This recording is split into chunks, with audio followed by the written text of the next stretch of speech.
Mr. Hawk, this painting is not original. It's a high-end fake. What? The painting. Let's see how you're going to explain this. Mrs. Vance, Aether Corporation is no longer welcome here. Please leave. Mom, that man saved my life. Just go meet him, please. Annie, I am the CEO of Esther Corporation, and you set me up with a janitor from ground level? Here's 1 million credits for saving my daughter. I don't need a payout.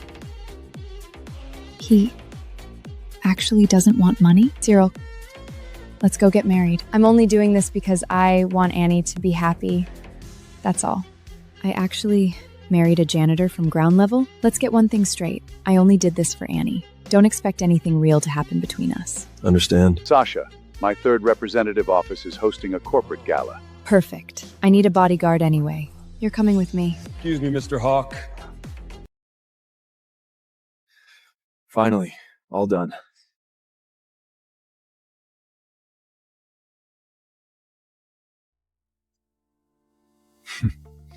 Hey, ma'am, you can't just dump your trash there. Mind your own broom, old man. Keep sweeping.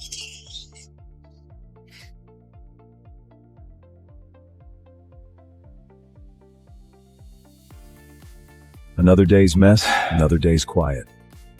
In this city, silence is the only luxury.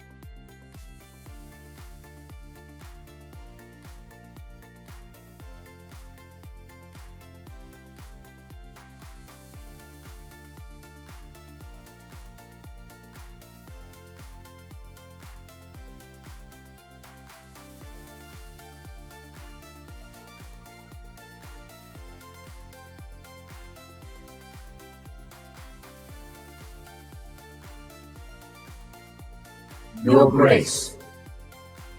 Wait, isn't that Riley Vale, the billionaire tycoon? Holy crap. That's General Lawrence, son of the war god. What are they doing down here on the dump ground level? People are watching. Get up, both of you. Your Grace, we searched everywhere for you. Exactly. Years ago, when the Voidborn invaded Earth, you slaughtered countless Voidborn and saved the planet. How did a hero like you end up here? Say the word, Your Grace, and I'll put the whole financial world at your feet. And I can restore your seat among the Empire's ruling elite. Save it. I'm 40 now. Since my wife died in Voidborn War.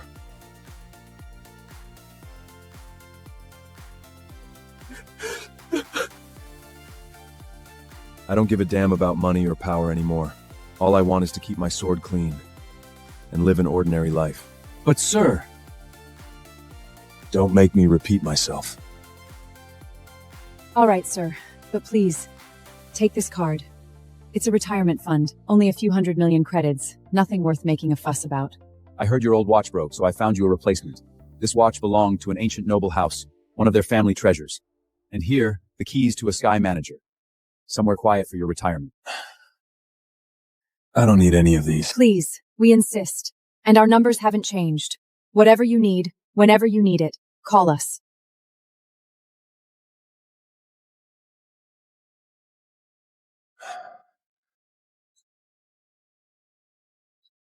Miles, you're back. Hey, Dad. Careful. Don't trip over the trash I just cleaned up.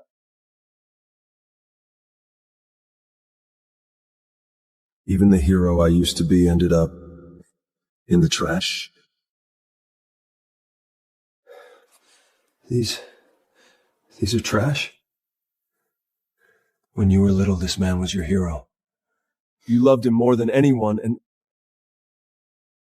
Dad, when I grow up, I'm gonna fight the Voidborn, save the world, and be a real hero like Grand Lord. Yeah? Then my Miles is going to be a great hero someday. Dad, come on. It's a whole new age. Nobody's into that Grand Lord stuff anymore. Everyone at school is obsessed with superhero movies now. Check out my new collector's albums. They're insane. I gotta clear out this cabinet and make room for the good stuff. This, and this, all this dusty old stuff has gotta go. Go ahead and step over it, Dad. I'll bag that trash up and toss it out in a second. Whoa, Miles, what are you doing? That wire can cut your fingers. Look, Dad, I'm making a custom helmet for the Grand Lord. Now his head won't get hurt.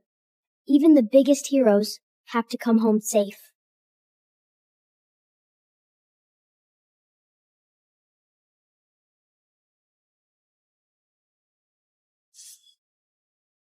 No, Miles, my sword!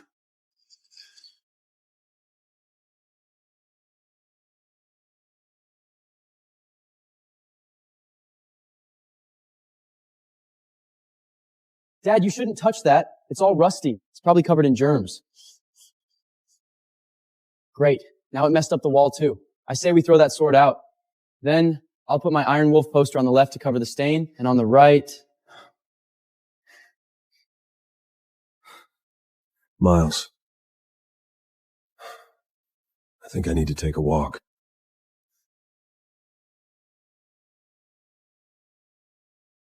I'm gonna hang a photo of us.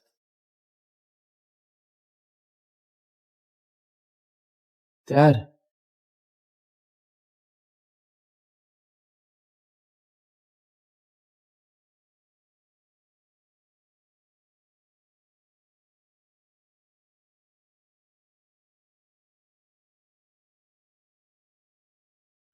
So that's it.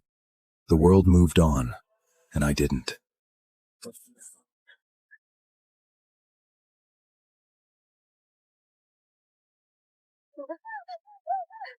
Somebody help me!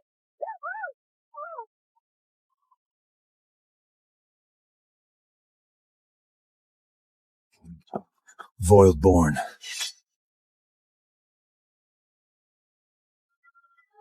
Get your hands off her!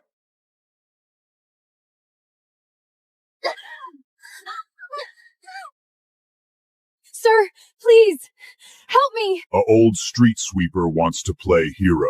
Look at that rusty piece of junk. I bet it couldn't even cut through wood. Why are we even talking to this street trash? Just kill it. Let her go. You want to die that badly? Happy to help, old man.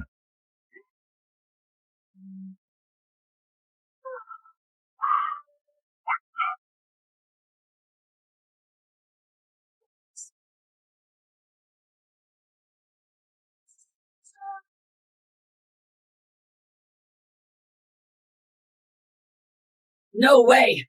That's impossible! That sword, it's... Looks like you know exactly who you're dealing with.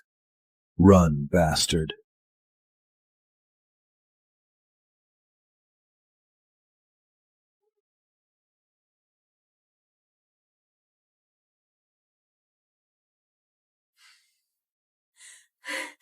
Thank you. Thank you so much. Those Voidborn won't be coming back. You're safe now. Thank you so much, sir. If you hadn't stepped in, I don't know what they would have done to me. It was nothing. That sword. It was incredible. Sir, who were you before all this? Just an ordinary janitor. Okay. I don't buy that. Either way, I owe you a real thank you. I know a great sky-level ramen place nearby. Let me buy you lunch. The view up here is wild. I've lived in this city for over 20 years, and I don't think I've ever really looked at it. Yeah. It's changed a lot.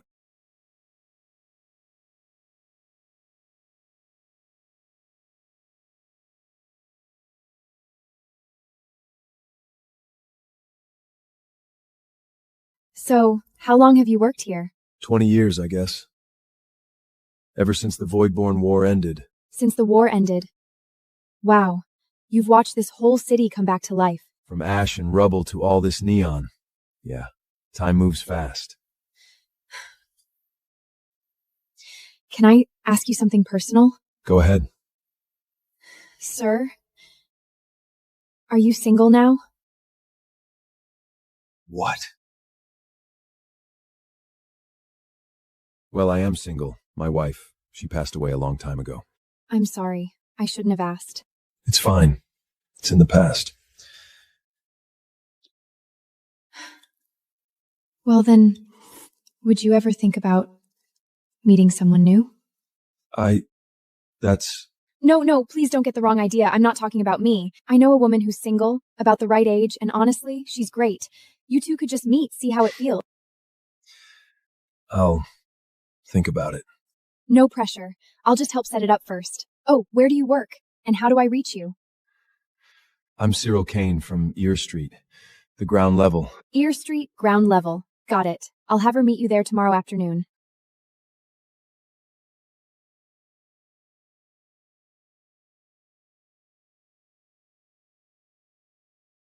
Aether Corporation CEO Sasha Vance has entered a long-term partnership with the Hawk family, the consortium's third representative. This female billionaire's latest investment has already earned over 10.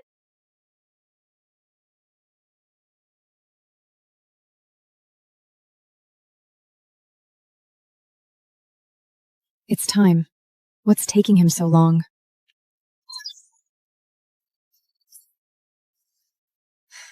Annie, where is that guy? I've been waiting at the Air Street Skyrail terminal forever. And there's no one here. Wait, Mom, you don't see him. He said he works right on Erie Street. Erie Street is a huge, sweetheart. How am I supposed to know where he is? Hold on. Mom, are you at the Skyrail terminal? Yes, why? He's actually on the ground level. The ground level?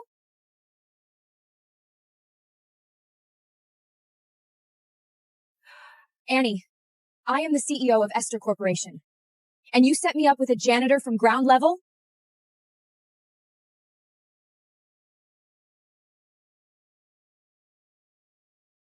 Mom, that man saved my life.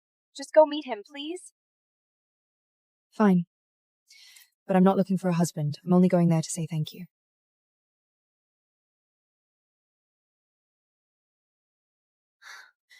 In the cyber age, only the poorest people still work on the ground level.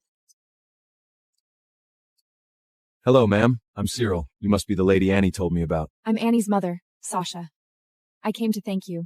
As for that blind date thing, my daughter just got carried away. Please don't take it seriously. It's all right.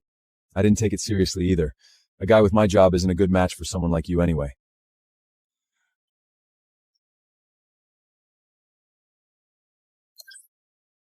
If you want something done right, you gotta do it yourself. Here's 1,000,000 credits for saving my daughter. Please take it. Make your life a little easier. Ma'am, you really don't have to do that. Not enough? Fine. 1.5 million. No. I'm just glad Annie's safe. I don't need a payout. He actually doesn't want money?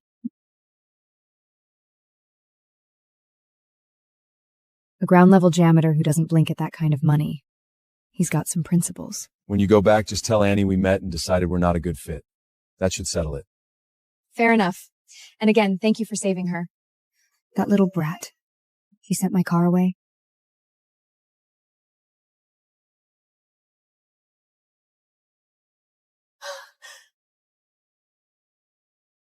What's that?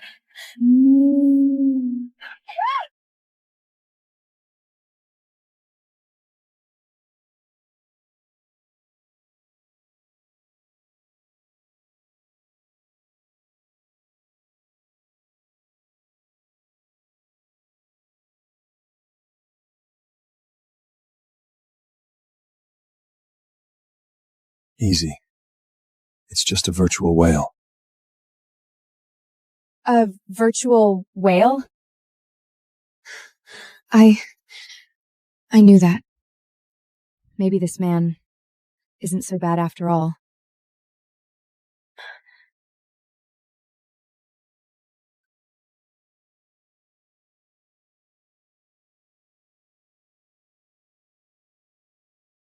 The Confordian uses virtual whales to push ads.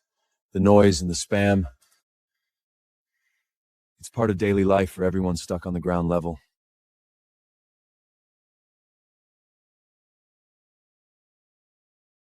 Daily life. Down here. I always thought the cyber age meant all neon convenience.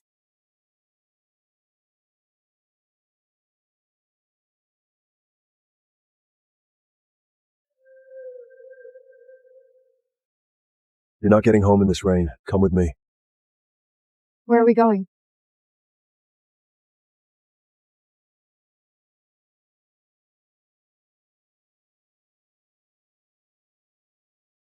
This place is... An old garage, full of old friends the world left behind.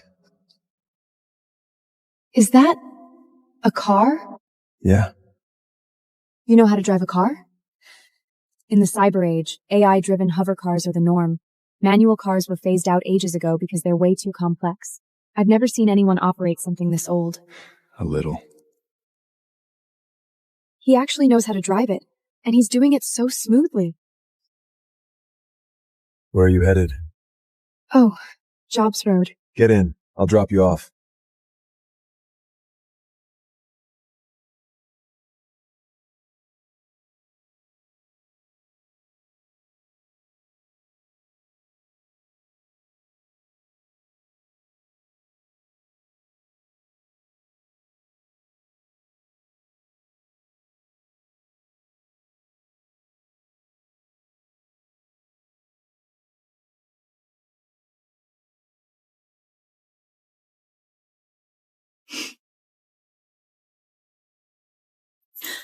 Mom, still thinking about yesterday? Annie, don't be ridiculous. I saw everything yesterday. Mr. Kane drove you home in an actual car. He's pretty great, right? Annie, he's not what I expected. Mom, you haven't that look on your face in forever. If you're interested in Mr. Kane, don't waste this chance. No. I can't rush into this. I need to test him a little longer.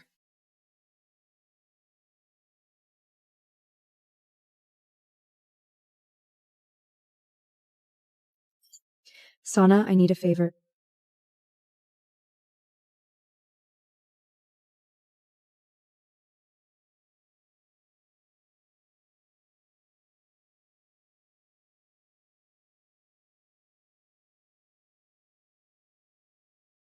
Oh, I'm sorry.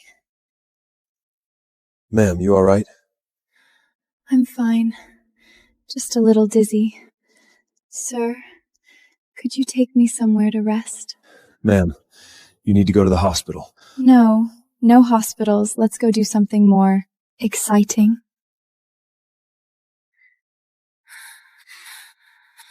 Alright. Nothing special after all.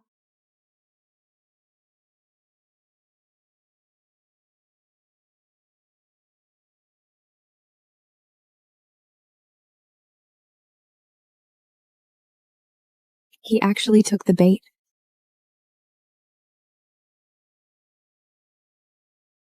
What's wrong? Nothing. Let's go. Alert. New report received. Suspected severe sexual harassment. Location, Irish Street, ground level alley. Units responding. Come on, sis. When have I ever failed to hook a guy? Cyril was practically drooling. You should have seen how pathetic he looked. This farce ends now. He's clearly not a man you can trust.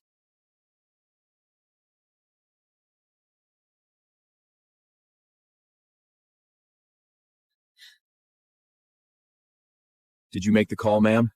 No, it wasn't me. We received a report of sexual harassment at this location. The drone locked onto your facial ID. If you didn't call it in, that makes you the suspected aggressor. You need to come with us and give a statement. What, I'm the aggressor? Me? Harassing him?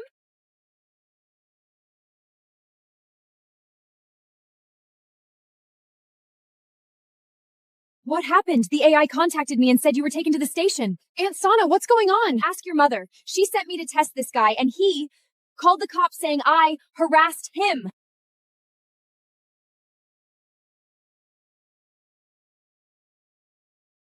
That's not good. Sasha's in trouble. Mr. Hawk, an old friend of mine just walked in. I'll leave you to it.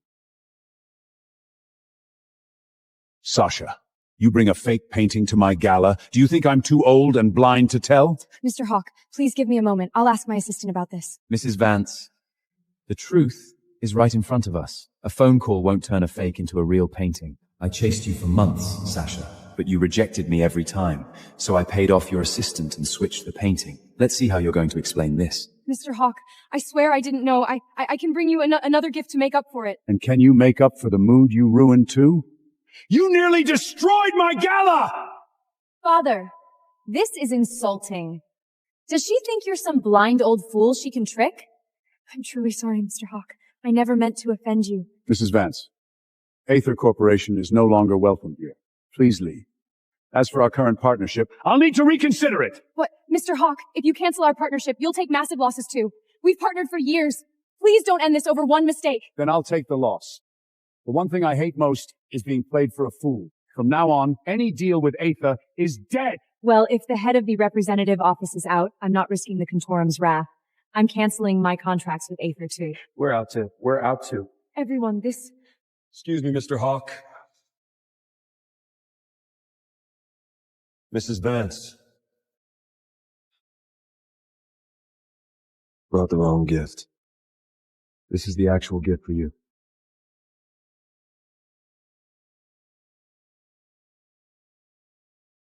Once your curse mark is gone, no one will know the difference. At dawn, you'll walk into the hall as her. With the heart of the life tree, you knew it could remove my mark. You knew I spent 18 years being hated for this face, and you kept it for Lilia. I thought he remembered that I had saved him, but all he remembered was Lilia standing in the light. He gave his gratitude to the wrong girl, and his heart with it. A phoenix only has 3 heart feathers in his lifetime, but he gave his heart feather to Lilia. Today was our binding ceremony. Your something was making her a dress. I want to dissolve my bond with the phoenix. I'm looking for a new guardian spirit because I want to survive. You'll regret this. The lizard spirit never came. He did not want me, and he would not let anyone else save me. After I die for her in the dragon dream, because I'm the easier sacrifice. Pain struck the back of my neck. The world went black. On the day of our 18th year awakening, the bells of St. Aurore Academy tolled 12 times. Every apprentice stood in the white marble courtyard, waiting for a guardian spirit to claim them. Be claimed, and you lived. Be left unclaimed, and the magic inside you would tear you apart before nightfall. My twin sister, Lilia, stood at the front. The academy adored her. They were already calling her the next saint. I stood at the back. A black curse mark ran from the corner of my left eye to my jaw. She actually showed up. If no spirit claims her, they'll lock her in the Forbidden Tower by tonight. I lowered my head, my nails digging into my palm. Then the sky caught fire. Gold and crimson flames swept across the courtyard. A phoenix descended from the flames and shifted into human form and stood in the center of the binding circle. The entire courtyard fell silent. It was Caius, the most revered phoenix spirit in the academy. Everyone expected him to choose Lilia. Instead, his gaze passed over her and settled on me. Ivy, come here. Whispers broke through the crowd. Who did he call? Ivy? The cursed girl? Impossible! Why would the Phoenix Saint choose her? Even I thought I had heard wrong. You mean me? I won't ask twice. I stepped into the binding circle. Flames curled around my wrist and branded a phoenix sigil into my skin. The bond snapped into place. For one breath, I thought fate had finally shown me mercy. Only later did I understand. Fate had only found a prettier way to lead me to my death. After the bond, Caius moved into the East Tower. A phoenix his true form only to the one he trusts most. Caius never showed his to me. He barely let me pass the door. I brought your morning dew tea. Leave it outside. Does the old wound still hurt? That isn't your concern. I stood in the corridor, the silver cup going cold in my hands. He had never given me a feather. Not one. Then one night, gold-red light spilled from beneath his door. I pushed it open. Caius stood by the window, enormous wings unfurled behind him. Each feather burned like a jewel. Lydia stood beneath those wings, running her fingers lightly along the edge. The moment Caius saw me, his wings vanished. The room went dim. Oh, Ivy, it's not what it looks like. Caius and I grew up together. He's always been comfortable around me. I stood there with the silver cup in my hands, my fingers numb. I'm the one bound to him. Leave. I only brought tea. I said leave. The cup slipped from my hand. Morning dew spilled across the floor. Ivy, please don't make this harder than it has to be. Caius said nothing. The door closed in my face. Through the wood, I heard Lilia speak softly. Is she upset? She'll get over it. I stood in the corridor and laughed under my breath. So that was all my pain was to him, something I would get over. But Caius had forgotten. Years ago, on a night thick with snow, I was the one who carried him out of the forbidden forest and hid him in the abandoned bell tower.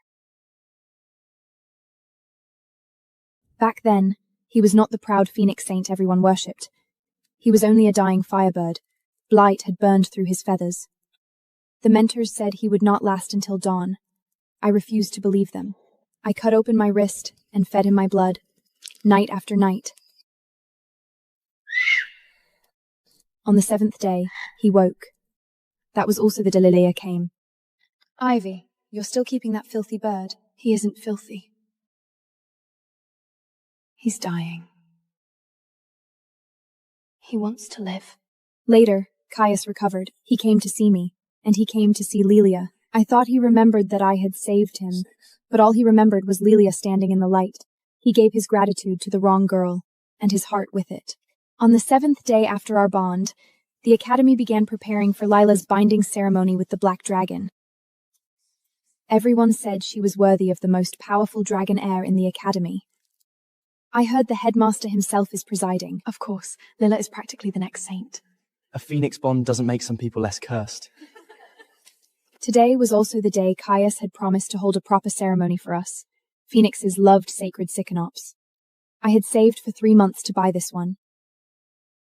I waited from morning until dusk. Caius never came.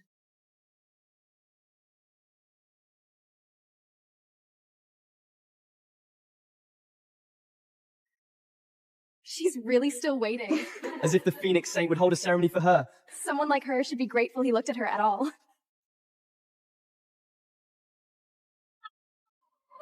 Oh no, the phoenix tree died. Not like you wanted it anyway. I did not cry. If I cried, they would only laugh louder. I carried the dead sapling back to the East Tower. Caius, are you really giving this to me? Yes. But this is your heart feather. If you like it, it's yours. A phoenix only has 3 heart feathers in his lifetime. Plucking one wounds his soul. I had never even seen one of Caius's fallen feathers, but he gave his heart feather to Lilia. Who let you in? It was Caius's heart feather. Today was our binding ceremony. I had something to do. Your something was making her a dress. Ivy, don't be like this. I have to bind with the Black Dragon tomorrow. Caius only wanted me to feel less afraid, so he gave you his heart feather. What about me?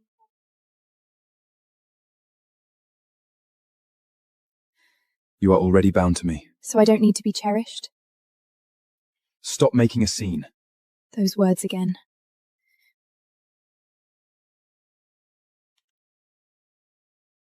This was my binding gift to you. It's dead. Yes. Just like the heart that waited for you today. Ivy, if it bothers you, I can take off the dress. Enough! She has to face the Black Dragon tomorrow. Why are you trying to humiliate her? Her fear matters. My pain is just an inconvenience. Caius did not answer. His silence was answer enough. I turned and went to the bond registry. At this hour? I want to dissolve my bond with the Phoenix. Are you sure? You have 6 days until adulthood. If you dissolve the bond and fail to find a new guardian spirit, you'll be sent to the Forbidden Tower.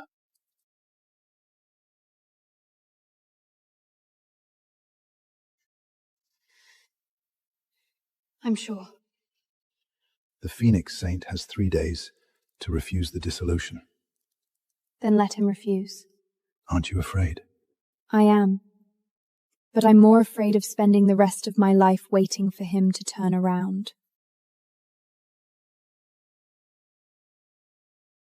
The next day, I went to the bond registry. Isn't that the cursed girl the Phoenix doesn't want anymore? Careful, she hasn't officially been thrown away yet. I want to find a new guardian spirit. Don't expect a high-ranking spirit. A lower one is fine. Even lower spirits get to choose. Marsh lizard spirit, weak bloodline. Bad temper, no bonded partner yet. I'll meet him. You're really willing?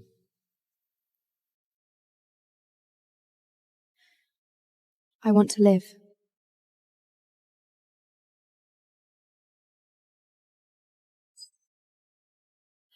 You're Ivy. Yes.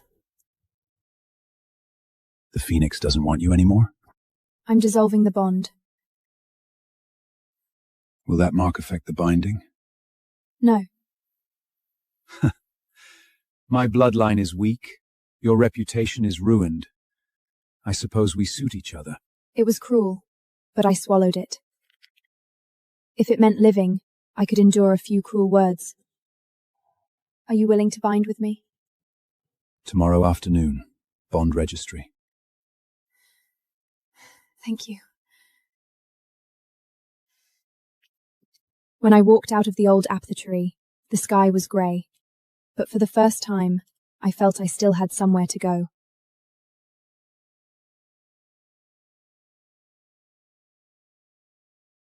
Who did you go to see?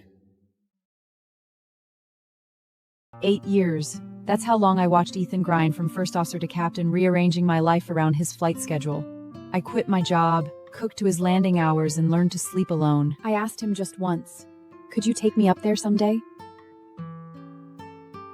Just to see what you see at 30,000 feet? He didn't even put down his fork. That's a controlled environment. It's not an amusement park. I said okay. I never asked again. Until a sleepless night at 3 a.m., I found a hidden album on his phone. 43 photos, all cockpit view, oceans of cloud, Sundance, the Milky Way, every single one sent to the same contact, a little bear emoji. The most recent, 3 days old, a wingtip catching half a sun. Next time, sit in the right seat, the angle is best. Waiting for my vacation. I put the phone back. No changes, no deletions. At dawn, I made coffee. The mug went cold in my hands. He'd photographed 43 skies for someone else. I'd never seen one. I opened my laptop, wrote my resignation, and booked a ticket to Morocco. 8 years, and I'm finally done chasing his roots and waiting for a dinner that never lands. His 30,000 feet has no room for me, so I will land, grow my own roots, and watch my own sunset. Why are you up so early? Ethan rolled his flight bag out of the bedroom, frowning. I watched him button the 4-bar captain's epaulettes onto his white shirt. He picked up the second mug I'd poured, the warm milk, and drank from it without asking. Can't sleep, gonna get some coffee. Up all night with your shows again? No. He lifted his wrist to check the time, speaking in his usual preachy manner. Mia, you really need to stop staying up late. I have a long flight to Frankfurt today, and I'll be back in 4 days. Okay. Usually I'd have packed his supplement, his melatonin, his neck pallet a day ahead. I'd have made him promise to text when he landed. Today, I just sat on the stool and watched him pat his bag, searching. Where'd you put my supplement? Second drawer under the TV stand. Get them yourself. He stopped, turned, looked at me. What's wrong with you today? You can't even be bothered to walk a few steps. I'm just tired. With a sigh, he walked over to the TV stand, pulled open a drawer, and grabbed the pillbox, stuffing it into his pocket. Sitting home all day, and you still can't manage this. I don't even know what tires you out. His phone lit up on the marble, a text from the little bear emoji. The screen glowed against the corner of his mouth as it curved up. He typed back one-handed, forgetting to even zip his bag. Coworker? Cassandra, lead flight attendant. She's on my flight today, helping out in the aft cabin. Doesn't she usually fly domestic? Last-minute scheduling shuff. They needed her to help train the new crew. Looking at his straight back, I remembered the 40-plus photos in that hidden album last night. Every one of them was the sky at 30,000 feet, snapped by him. He'd never shown them to me, yet he gave them all to Cassandra without reservation. He was changing his shoes at the door. Ethan, do you remember what next Wednesday is? He didn't stop his action of putting on his shoes. Next Wednesday, I've got a simulator recheck. Why? Nothing. Next Wednesday was our 8th anniversary. 8 years ago next Wednesday, he received his first officer contract. He was so excited that he swept me up and spun me around our tiny rented room. He told me that from then on, he would pick out the most beautiful clouds for me from 30,000 feet in the sky. He forgot. I'm heading out. I'll text you when I land. He pushed open the door. Ethan! I stopped him once again. His hand rested on the doorknob, looking a bit impatient. What is it now? The crew shuttle is already waiting downstairs. Your flight bag isn't zipped all the way. He glanced down and casually zipped it shut. Got it. You're acting strange today. The door clicked shut. The silence rushed back in, filling every corner of the room. I walked to my laptop and sent the resignation I'd already written. I opened the booking app and confirmed it. A one-way ticket to Morocco. 7 days out. 7 days. Enough to scrub 8 years off this apartment. The phone rang. Nora. You sent it? I sent it. No backing out now. When are you telling Ethan? The day I leave. Mia, 8 years of your life and you're just letting it go this quietly? Nora, have you ever seen a sunset he shot for somebody else? What? It's beautiful. Even the light on the wing looks tender. The call ended. I set the phone face down and didn't touch it again. Too bad it was never for me. That afternoon, I went down to the front desk and had my fingerprint removed from the building's access system. The concierge, a kind older woman, watched me with a puzzled frown. Mrs. Shaw, why would you take it off? You'll have such a hard time getting in and out. She had called me Mrs. Shaw for years. I never corrected her. After 8 years under one roof, everyone in the building had simply assumed. I won't need it anymore. I smiled and went back upstairs. I dragged 2 cardboard boxes out of the storage closet and started packing. The place was huge, a 2-bedroom Riverview condo paid for in full. He'd said it was his thank you for the years I carried him through. I thought it was our home. Turns out my things were pitiful. 2 closet sections of clothes. Everything else was his: uniforms, suits, coats, his gym gear in every season. I folded what I actually wore into the suitcase. The expensive gowns he'd bought me, the ones that were never my taste, I left hanging untouched. On the nightstand sat a model airplane, his souvenir from his first international route. I lifted it. A photo was pressed underneath. The 2 of us, 4 years ago, when he'd just made captain, glowing with it. I slid the photo out and dropped it in the wastebasket.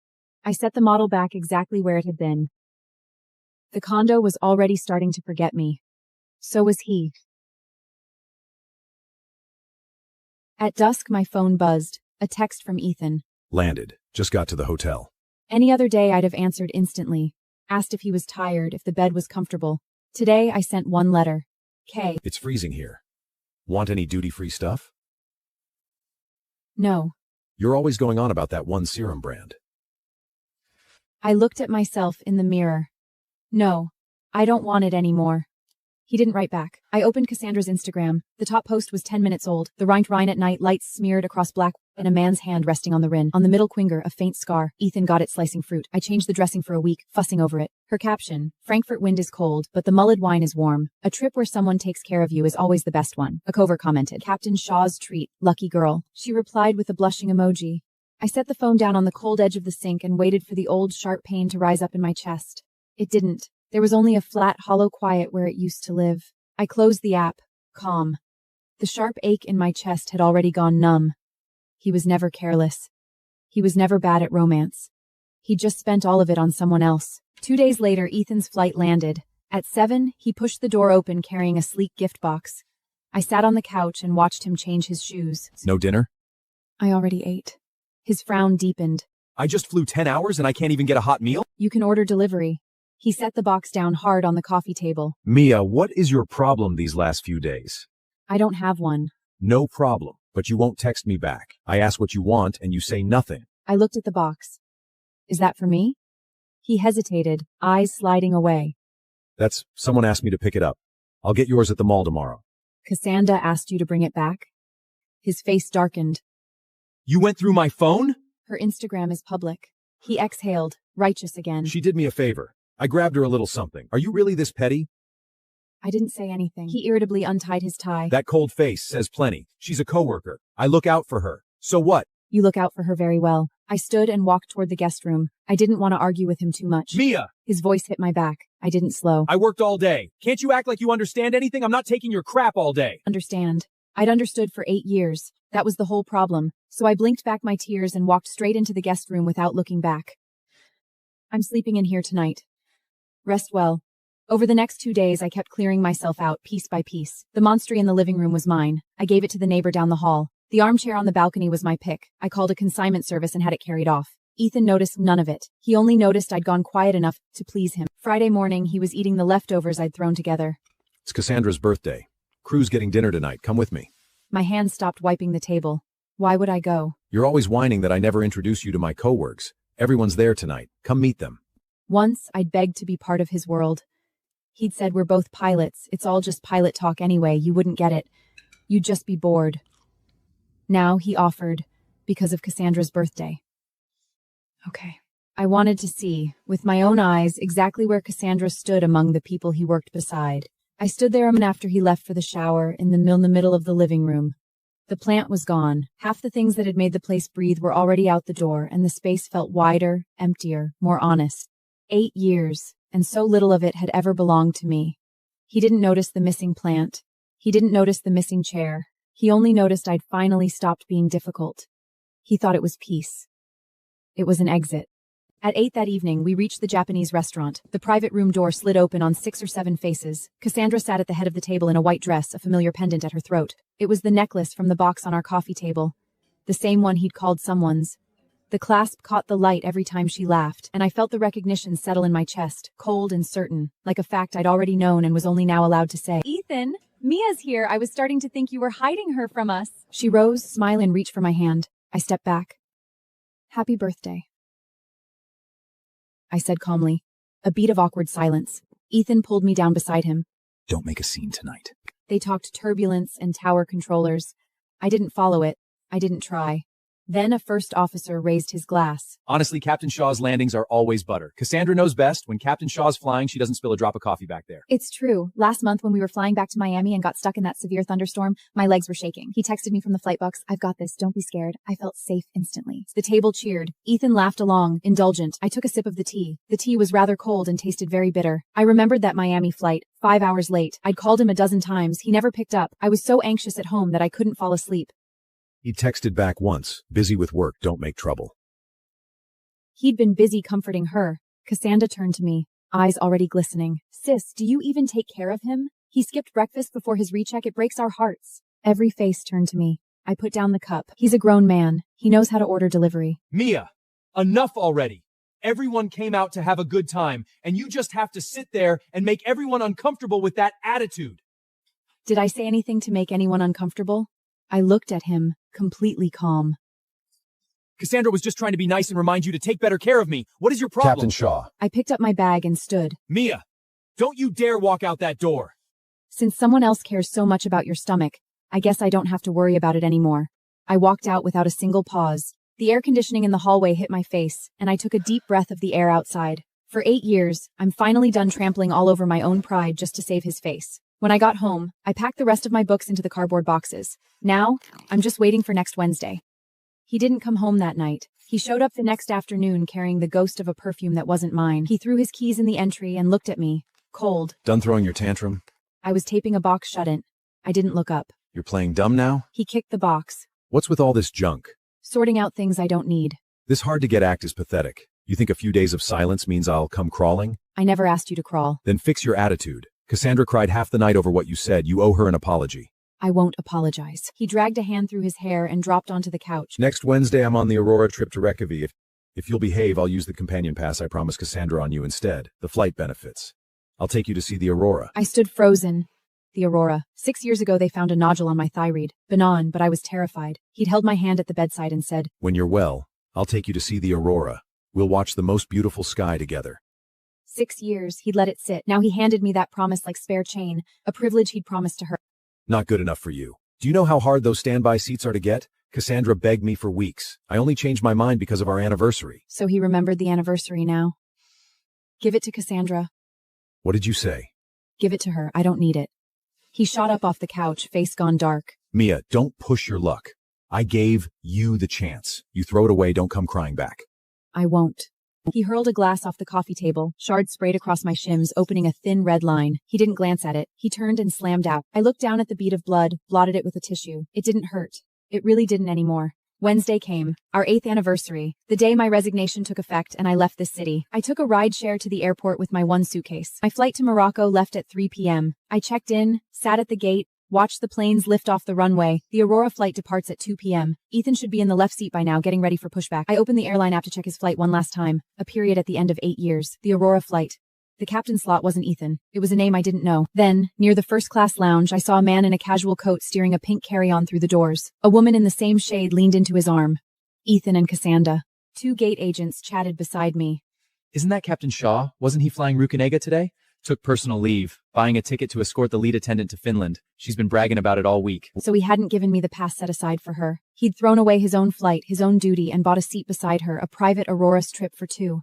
And he dressed it up as a favor to me and expected gratitude. My boarding call came over the speakers. I looked in the direction of the first-class lounge. Then I turned around and handed my boarding pass to the gate agent. The cabin doors closed. Tack. It's 30,000 feet. This plane belonging to his airline carried me, breaking through the clouds. Meanwhile, Ethan, having taken personal leave for his little bear, was in the first-class cabin of another aircraft. I looked out the window at the ocean of clouds. 8 years, and I am finally free. I'm ready to marry you. Laura,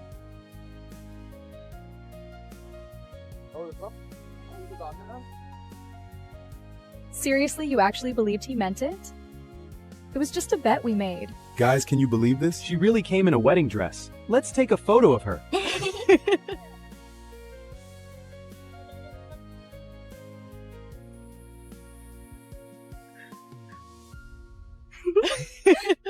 All my dreams for our future crushed by their mocking laughter.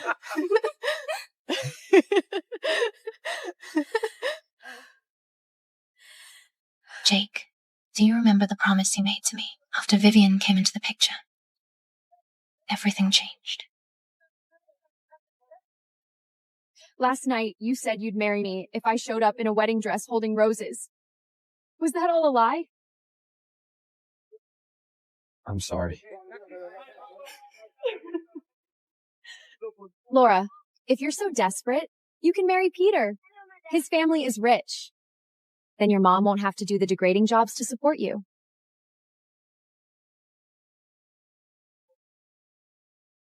Stop. If you don't marry someone today, I won't let you go. You know how powerful my family is in Ostend. With one word from me, you and your mom will disappear from here.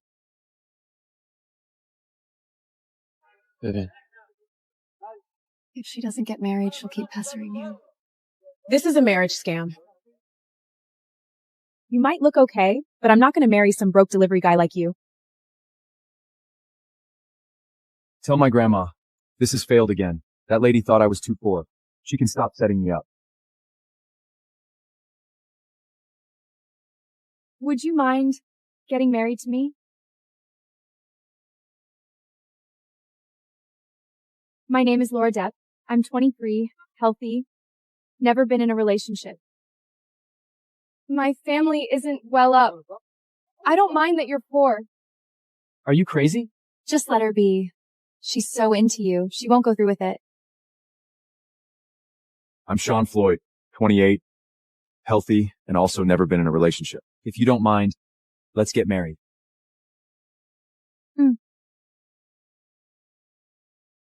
Jake, is Laura really going to marry that man? She has liked me since she was a kid.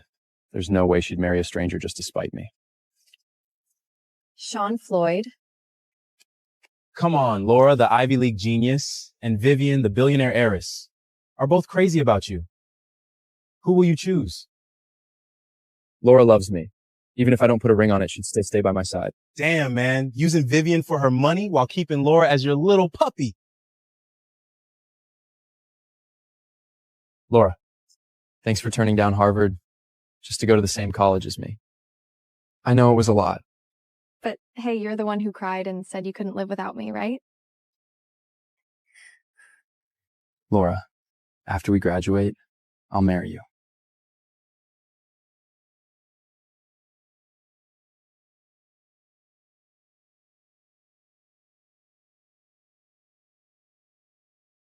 Mom. Laura, my boss framed me for theft. I'm at the police station.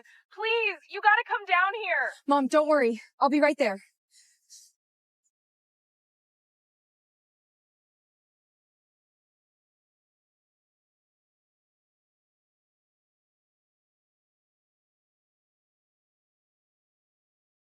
Well, look who's in the way. It's you, nuisance.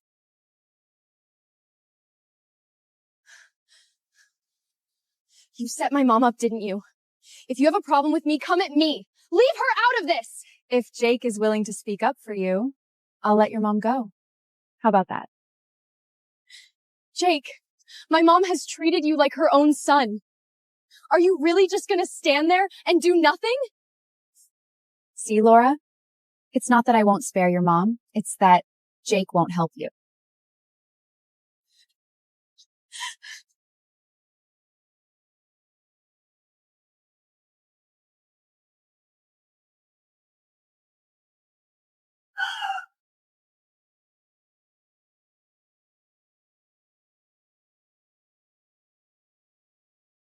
Mr. Floyd, here's everything on Laura. Mrs. Floyd. She's a top student. Her dad died 4 years ago, leaving only her and her mom. She's brilliant. Had a full ride to Harvard, but chose to settle for Ostend College instead. Why? I don't know. Maybe it's closer to home? Get some gifts ready. Since we're officially married now, it's time I visit my mother-in-law and bring my wife home. Mr. Morris! Please wait. I'm Jane Ryder's daughter. You reported her for theft earlier, but my mom would never steal. I beg you to let her go. I lost a gold necklace worth $50,000. It was found in your mom's bag. That's proof. How could I let her go? Mr. Morris, my mom has worked for you for 3 years. You know her character. Please, I'm begging you. You can name your terms. Mr. Morris. Vivian? Your mom stole something. She has to face the consequences. You know, theft over $50,000 means 3 years in prison. Vivian Lown, what do you want? If you don't want your mom in jail, I can drop the charges. You've got a pretty face. How about tonight? Just us. Laura, if you don't agree to this, no one can save your mom. My family's got a top legal team. I'm not sure if your mom can handle 3 years behind bars.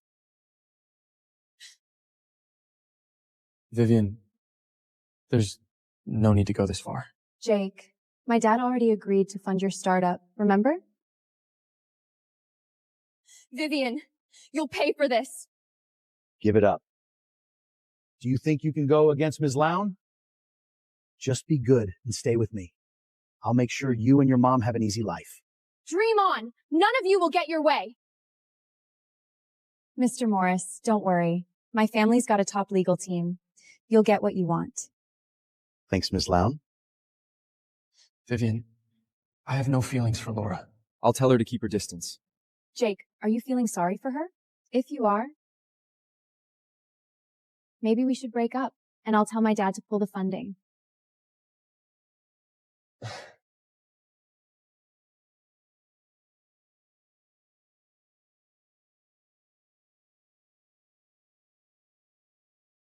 Laura, you need to decide. Sleep with Mr. Morris, or watch your mother rot in jail.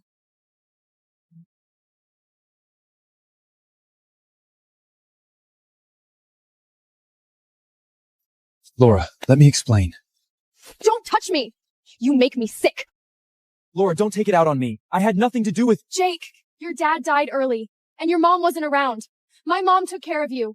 Every holiday, she'd save the best food for you while she had none. She's in trouble now, but you won't even speak up for her? Laura, it's a jungle out there. Vivian won't spare you even if I help. Just bear with it for now. Once I'm established in Ostend, I'll make it up to you. Shut up! How am I supposed to bear with it? Do you want me to sleep with that guy? No, that's not what I meant. Please listen to me. Let go of me!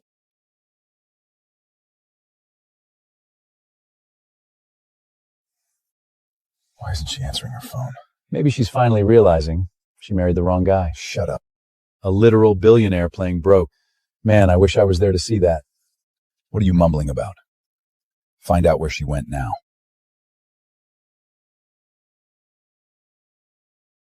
Mr. Floyd, look. Isn't that your wife? That's not what I meant. Let go of me! Let go!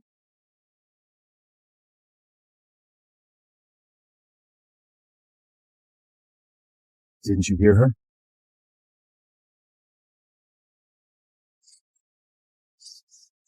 Let her go. Didn't you hear her?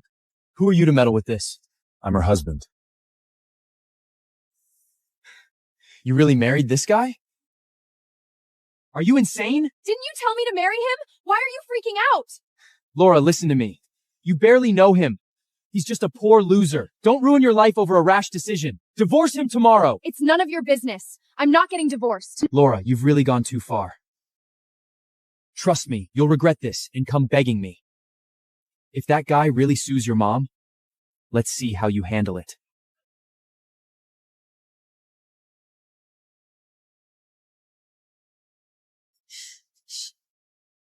Sean Floyd. Sean, I'm sorry. I forgot you were supposed to meet my mom tonight. What happened? My mom was accused of theft and taken by the police. Which station? Gillen Police Station. I've got a friend who's a lawyer. I'll reach out for you. Don't panic. Without solid evidence, they can't charge her. It's useless. They are powerful. They won't back down. Even the powerful have to follow the law. Give me a minute. Send Floyd Corp's top legal team to Gillen Police Station and get my mother-in-law out. To Gillen Police Station and bail my mother-in-law out. Your mom will be fine. Trust me. Let's go bring her home. Really? But they've got the lawyers from Lown Corp. Lown Corp? Never heard of it. You're not in that world. Lown Corp is a powerful player here in Ostend. More powerful than Floyd Corp? Nobody touches Floyd Corp. The loads aren't even close. But for people like us, they could ruin our lives overnight. Laura, we owe your friend big time. I'm glad I can help. Laura? Why didn't Jake come with you? He had something come up. They think they can walk all over us because there's no man in this house. Who says we don't have a man? Mom, there's something I need to tell you. Actually, Sean and I got married. What? We made it official today. Laura, you and Jason grew up together. Wasn't the plan to get married after graduation? So what happened? Mom, that was just childhood nonsense. It was never real. Sean and I love each other. Well, young man, where are you from? How old are you? What do you do for a living? My name is Sean Floyd. I'm 28, born and raised in Ostend. Actually, I'm with Floyd. My name is Sean Floyd. I'm 28, born and raised in Ostend. Actually, I'm with Floyd Corp. Mom, what Sean means is he works deliveries for Floyd Corp. Sean isn't wealthy, so the wedding... Honey, if he's the right man, none of that matters.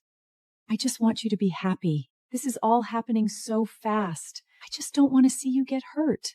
Mom, I won't, don't worry. Mom, since Laura chose me, I'll do everything I can to make her happy. Mom, you've had a long day. Get some rest. I'll walk Shane out. Laura? Thank you so much for today. That's what a husband does. By the way, I have an apartment in Ostend. Now that we're married, maybe it's time we live together. I'll move in once my mom's health improves. We'll figure it out. Sounds like you're looking for a partner, not a husband. Don't worry. I've got us. I'll take care of everything. That's not how marriage works. We're a team now. You don't have to do everything on your own.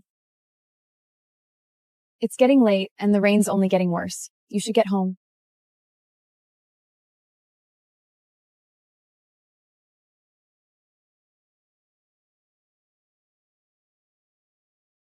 All right. You've got my number. If you need anything, call me anytime. Good night, Laura.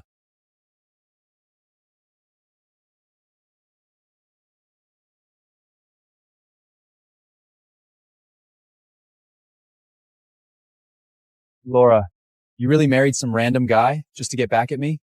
Come on. Divorce him tomorrow. You know I am the one you want. Just give me some time. I am good. Laura, I don't believe you're actually in love with him. Sooner or later, you'll realize you made a mistake. Mr. Floyd, looks like you're quite happy with your wife. When are you planning to tell her who you really are? Not yet. Most women fall for the name. Laura didn't. I want to know she chose me, not Floyd Corp. Careful. If you wait too long, you might lose her. Just drive. Useless. You can't even handle a woman. Miss Sloan, she somehow found a lawyer. There wasn't enough evidence, so they had to let her walk. As long as Laura's around, Jake will never stop thinking about her. And I'm not walking down the aisle with another woman on his mind. Here's the plan. I'll have her brought to your bed. I just need you to do your part. What if she calls the cops? She won't. Her mother means everything to her. Threaten her with photos and videos, and she'll give in. Smart plan, Mrs. Lown.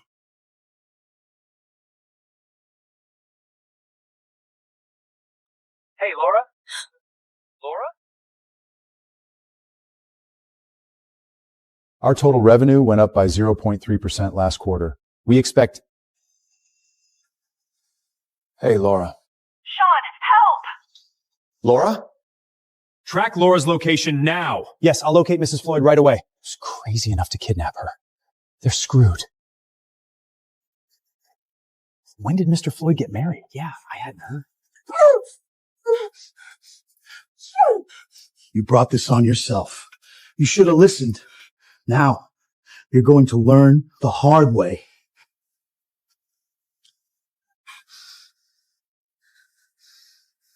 Boss, she made a call before we got her in the car. Is that a problem?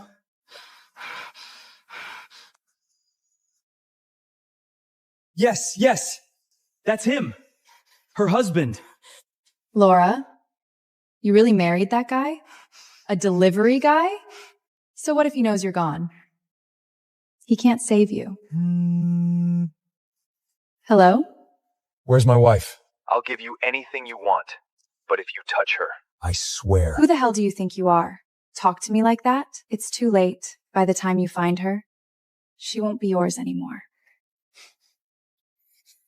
I'm Sean Floyd, CEO of Floyd Corp. If you lay a hand on her, you won't survive it. The other 7 brothers got out, followed by a small army of men in earpieces. The entire school went dead silent. 3 different girls in the quad started openly crying. 2 boys dropped their phones. The Vanderbilt brothers, the ones every gossip account in the city had been speculating about for years, were finally, all 8 of them, in one place. For more than a dozen generations, the Vanderbilt family was a certified sausage fest. Not a single girl in the entire genealogy. Until me. The day I came home, my 8 older brothers immediately swarmed me. Sebastian, the oldest and a billionaire tech prodigy, slid a black Amex card right into my swaddle. Keep it, princess. The pin is your birthday. Damien, my second brother, the Mufia king, poked my cheek with a calloused finger. She's so tiny. Are we sure she's not made of glass? Julian, the doctor, scoffed, spraying Lysol into the air. Get away from her, you heathens. You're tracking in germs. That was how my 8 brothers put me on a diamond-encrusted pedestal, spoiling me like a princess. Then I started my junior year at Ridgemont Prep, and met the devil in high heel, my pre-calc teacher, Mona Sutherland. She practically worshipped the boys and made it her life's mission to loathe girls. When she decided to publicly humiliate me over my period, she picked the wrong girl to mess with. She has no idea that my 8 insanely powerful, billionaire brothers spoil me absolutely rotten. And they are about to descend on this school to unleash literal hell. Earlier that morning, during break, Miss Sutherland was perched on the edge of Tyler Brooks's desk, on it, one heel swinging, laughing too loud at something he'd said. Tyler is 16. She's 31. He's also the starting lacrosse attack and she shows up to every game in a Ridgemont varsity hoodie 3 sizes too small. Tyler held out a hot Cheeto. She opened her mouth and took it right off his fingers, then patted his thigh. God, you boys are such an escape. Tyler grinned. She reached across and stole a goldfish out of another boy's lunch. The girls in this school file a HR complaint if you breathe wrong. Last week, one of them tried to lecture me about boundaries. Boundaries. I was like, sweetie, I was homecoming queen. I know what a boy is. Tyler laughed. Mrs. Sutherland, you're literally not like other girls. I know. It's why my TikTok pops off. I wasn't paying attention. I was at my desk, sipping my iced matcha and scrolling Pinterest. My friendship bracelet stack clicked quietly against the diamond cuff Sebastian had given me for my sweet 16. A shadow fell across my screen. Miss Sutherland had crossed the entire room to stand over me. The flirty laugh was gone. Cute bracelet. Daddy bought that for you? Her voice was acid.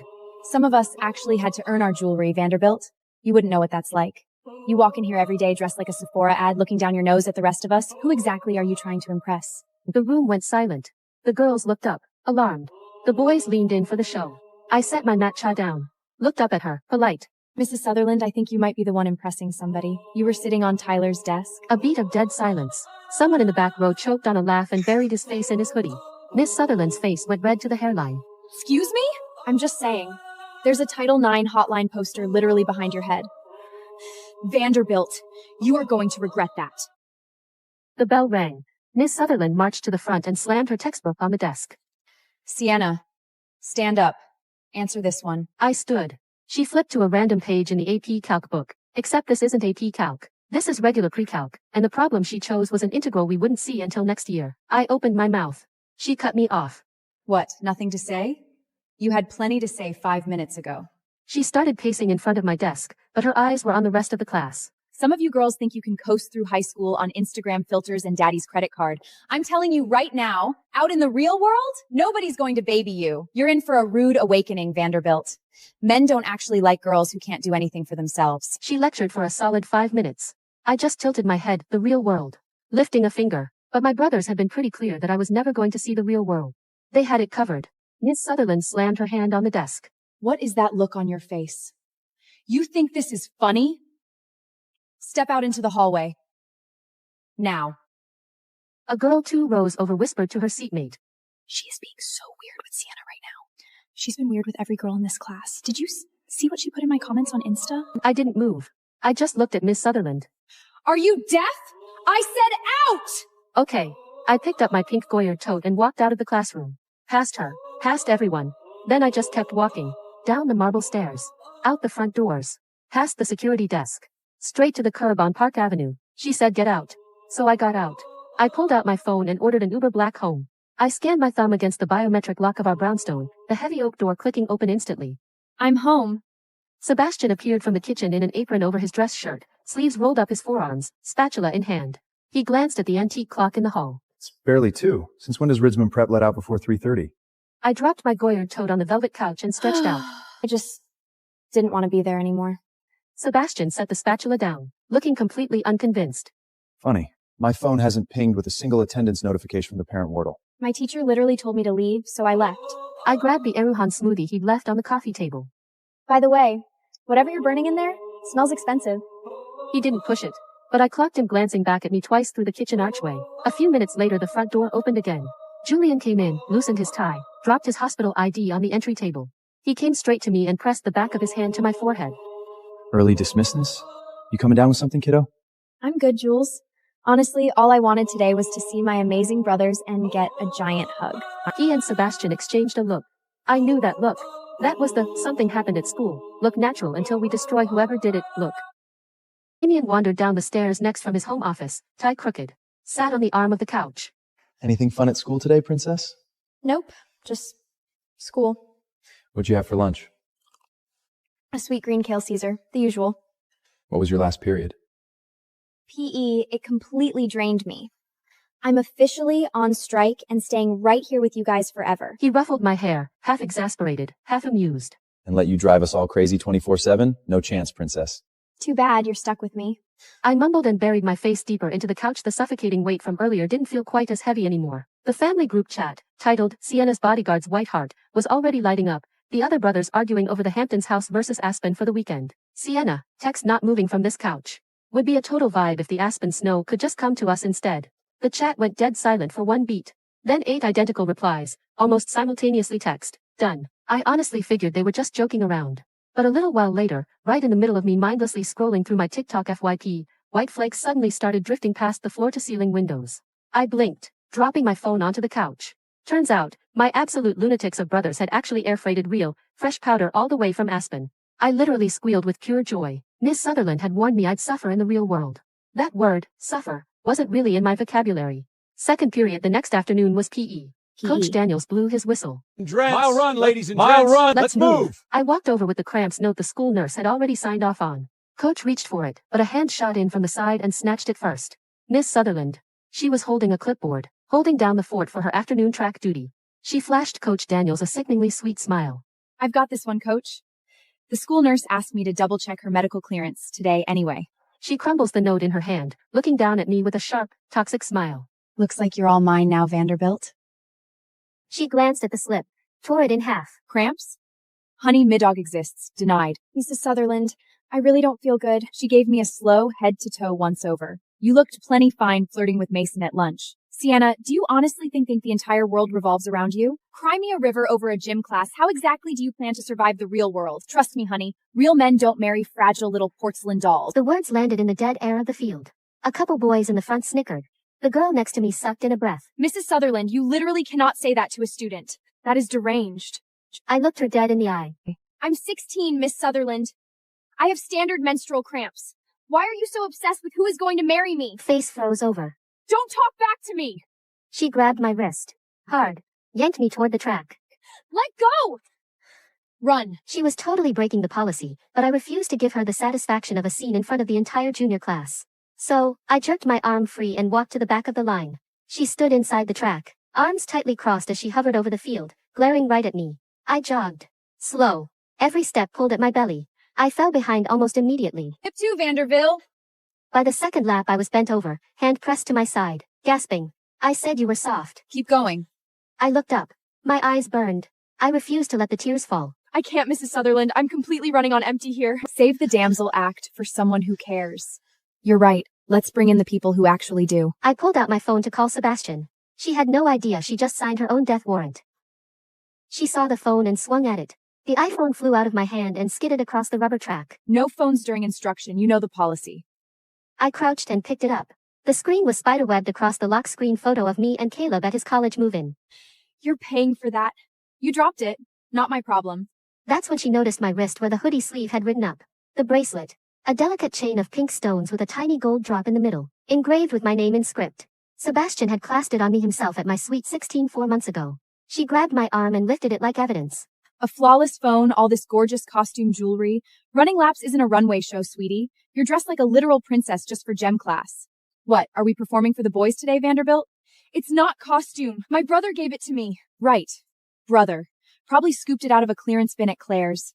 Wearing this much jewelry in PE is a major safety hazard, sweetie. You wouldn't want to get hurt, would you? Hand it over. Confiscated. Your brother can come pick it up himself. I'm genuinely curious what kind of family raised a kid like you. She tugged. Don't! Let go! She didn't. She pulled harder. I was clawing at her fingers, panicking. Let go of me! There was a small, terrible sound. A snap. Pink stones rained down on the rubber track. The little gold drop with my name on it bounced once and rolled straight into the storm drain grate at the edge of the field. I dropped to my knees, tried to gather the stones in shaking hands. My breath wouldn't come right. It hadn't been the running. It hadn't been the yelling. I hadn't cried for any of that. But Sebastian had fastened that bracelet on my wrist himself, and now it was on the ground in pieces. Miss Sutherland brushed her hands off like she'd touched something sticky. Plastic falls apart.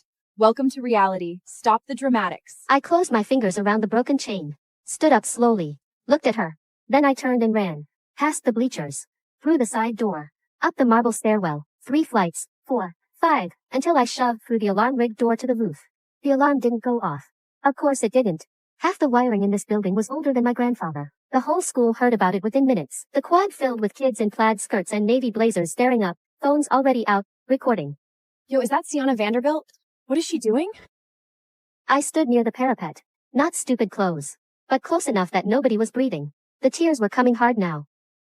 Hey, Mrs. Sutherland! Why do you only like the boy? Why does every girl in this school have to prove she isn't trying to seduce somebody just by existing? Is it a crime that I'm a girl? Fine. If you hate me just for existing, maybe I just shouldn't bother living at all. The principal had appeared below with a bullhorn, sweating through his Brooks Brothers shirt. Sienna, sweetheart, come down. We can talk about this. I kept going. She wouldn't let me sit out PE when I have cramps. She told me no man was going to marry me. She ripped the bracelet off my wrist. Down on the field, Miss Sutherland had her arms crossed. She actually smirked. Knock it off, Vanderbilt. It was a piece of costume jewelry. I was shaking so hard I could barely see. And then I heard it. A low, rising thunder above the rooftops. Every face in the quad tilted up. A black Sikorsky helicopter cut across the Manhattan skyline. The downdraft hit the field like a hurricane. Papers, baseball caps, clipboards, all of it scattering. The pilot brought it down dead center on the football field. The door opened. Sebastian stepped out in a charcoal Tom Ford suit, jaw set, walking like the building belonged to him. He covered the distance to the stairwell in seconds. At the same moment, 7 identical blacked-out Escalades peeled into the front circle in perfect formation. Doors opened in sync. My other 7 brothers got out, followed by a small army of men in earpieces. The entire school went dead silent. 3 different girls in the quad started openly crying. 2 boys dropped their phones. The Vanderbilt brothers, the ones every gossip account in the city had been speculating about for years, were finally, all 8 of them, in one place. Thank you all for coming to our 3rd anniversary party tonight. Today, I have an announcement to make. I tear off my black gown, red dress underneath. Off come the glasses, the fake makeup, the wig. My hair cascades down. Oh my god. Is that the ugly wife? She's stunning. I walk straight to Ethan, pulled out the signed divorce papers and slammed them onto his chest. This is what the ugly wife really looks like. And now, I'm divorcing you. Until on our 3rd anniversary, but just as the clerk was handing me the gown, Ethan grabbed it out of her hand. Just take it. It looks much better on you anyway. With a face like yours, does it even matter what you wear? 3 years of his protection, and it was all a lie. I found Ethan Sterling, a man who loved me for me. He was perfect. He even threw himself in front of a burning car to pull me out during that horrific crash, leaving his own back covered in agonizing burns. Melody Cook, Ethan's first love. They were forced apart because of her fertility issues. That was why Ethan married me. I was just his surrogate shield. I wasn't always hiding. It all started because of my mother. But less than 3 months into the marriage, he started cheating. I was the woman everyone mocked, the billionaire CEO's ugly wife. But no one knew my secret. I made myself look this way on purpose, believing it would buy me a husband who loved my soul. I drew dark freckles on my nose with an eyeliner, put on a wig to make my hair look greasy and messy, and put on oversized, thick glasses. For 3 years, I thought my marriage proved it. Until on our 3rd anniversary, my husband Ethan brought his gorgeous true love to our party and gave her my gown. Just let her have it, Chloe. It looks much better on her anyway. With a face like yours, does it really matter what you wear? That's when I realized being ugly doesn't stop betrayal. So I decided to stop being the ugly wife. It's time to show everyone who I really am. At the hundreds blind date my father arranged for me. You're such an eyesore! How dare you even show up to a blind date with me? I got drenched in coffee yet again. I was completely numb to this. It was just like the first 99 times. But right then, a man stopped my blind date. Apologize to her. Now. Who are you? Sorry! I'm so sorry! Get lost.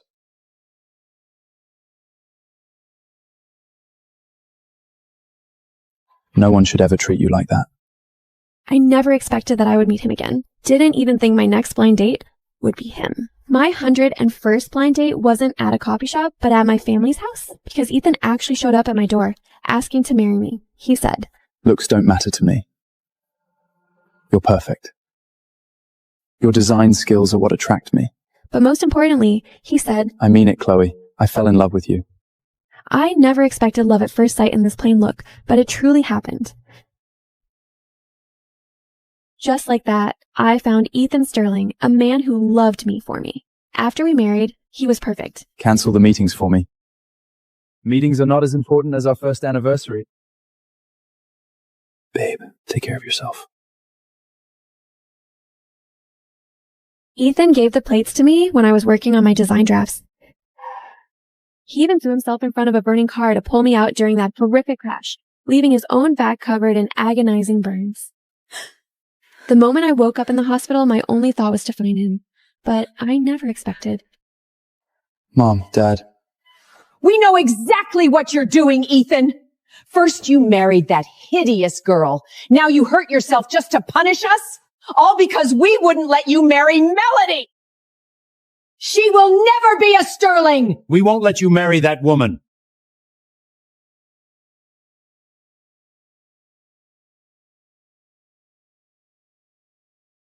I'm not giving her up.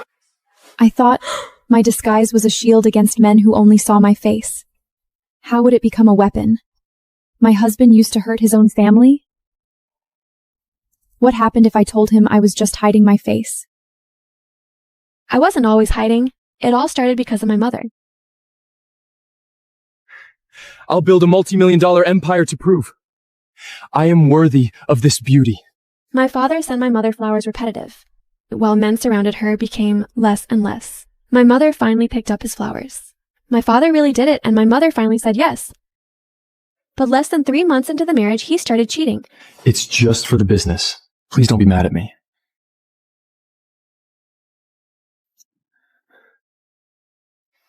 Here's the jewelry. Take it and accept it.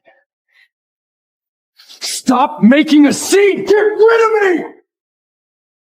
Then my mother got ill, very ill. Hide your face, Chloe. Promise me. Never let a man see how beautiful you are. Mom, please don't leave. Mom, I'll remember your words. I'll hide it. From that day on, the ugly mask became my armor. It was the only way I felt safe. My father arranged countless blind dates for me, and every single man fled in disgust, exactly as I planned. I thought I was so smart, I thought I was safe, but I never saw the real trap coming. Back to the hospital, Ethan caught sight of Chloe standing outside the door. Not now. Mrs. Sterling, there you are. Mr. Sterling, your wife was so worried about you. She was begging to see you the second she opened her eyes. Come here, Chloe. I'm right here. I'm okay.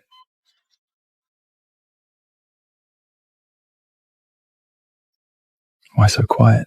Did the crash scare you that much? He shielded me with his own body during the crash. Right, his heart never belonged to me. I saw the photo pieces and Ethan hid it immediately. All because we wouldn't let you marry Melody!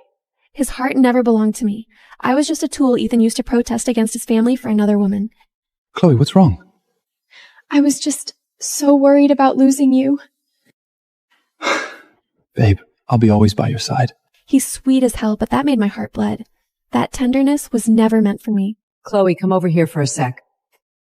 I left the room with her in-laws and the door closed.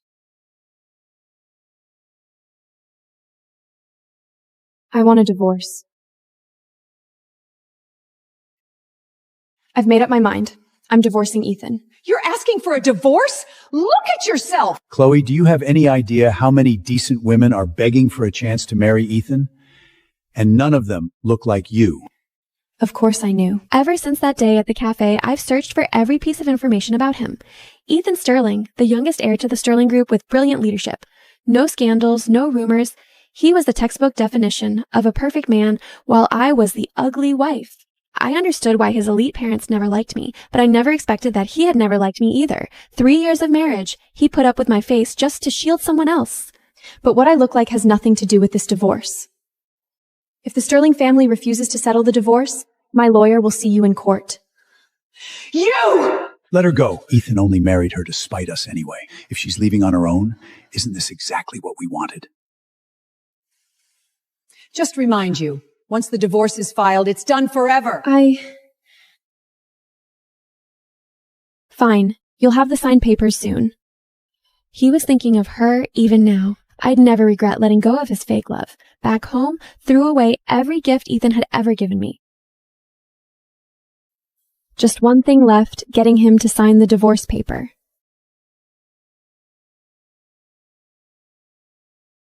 The maid said you barely ate anything. Are you okay? It's time to tell him about the divorce. Your face looks different today. I had applied my makeup a little lighter. I didn't think he'd notice. I'm just tired. Ethan, we need Is it because I've been busy? Come on, smile. Today is our anniversary. I booked a party. Let's go pick out a dress.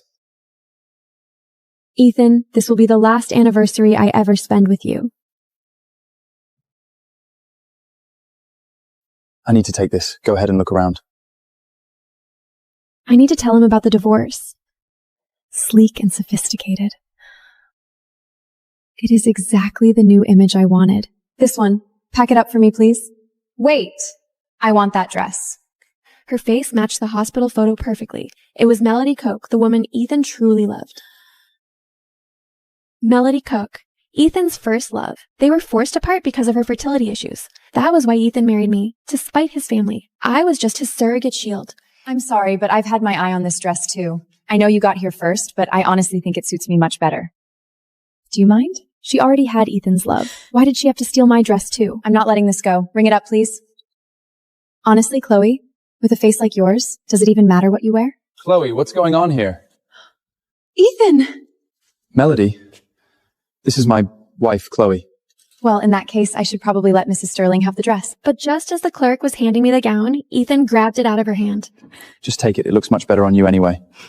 Chloe, this is a business associate of mine. Let's go find you another dress, okay? 3 years of his protection, and it was all a lie. You say it suits her better, but what you really mean is that my face isn't worthy of this dress, isn't it? Chloe, that's not what I meant. Now I'm telling you, I'm divorcing.